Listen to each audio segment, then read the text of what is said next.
office this Tuesday, May 5th.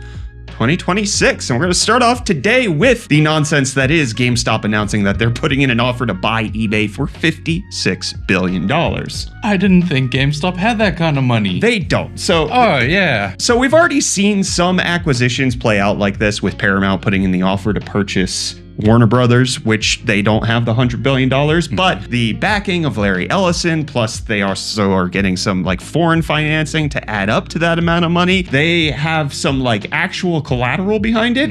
This GameStop situation isn't quite that, although I feel like the CEO is using Larry Ellison as a template, but not quite hitting that mark when it comes to actually delivering on it. So in an interview with CNBC, when asked the direct question of how are you even getting this money? The CEO, Ryan Cohen's response was, it's on our website, half cash, half stock, which if you look into their financials and you listen to him explain, doesn't add up to $56 billion.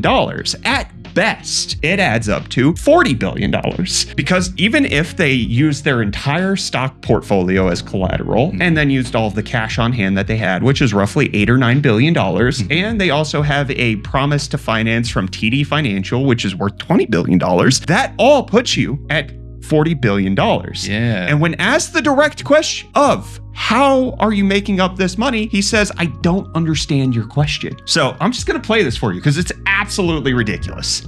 That's a pretty straightforward question. I don't get it. Where's the rest of the money coming from? I don't understand your question. We're offering half cash, half stock, and we have the ability to issue stock in order to get the deal done. No. So they're going to dilute their current shareholders to do all of that. It doesn't make a lick of financial sense. No. So they are $16 billion short. His response was, we'll wait and see. We'll figure it out. Which, if they can somehow get private financing from another entity, potentially, but issuing stock dilutes the current shares. So maybe he thinks that they can have another meme stock revolution like they did in 2021 to get people to buy into it. It's not quite clear, but it is a bit nonsensical. However, I do want to take this opportunity to talk about something positive, because you saw the CNBC anchor Becky Quick right there. She recently announced back in January that her daughter actually has the same rare disease as my son. Really? Yes, and they started a new venture called CNBC Cures, where they're working to actually help to do research and find details about rare diseases. So just shout out Becky Quick and putting SYNGAP 1 on the map, because we have a lot of challenges. So thanks for asking hard-hitting questions of where does the money come from?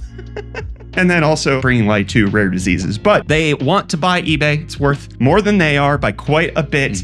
They promised $2 billion in cuts at the company, but they must be dreaming. Nothing's adding up. Nothing's adding up. I guess it's just all in his head.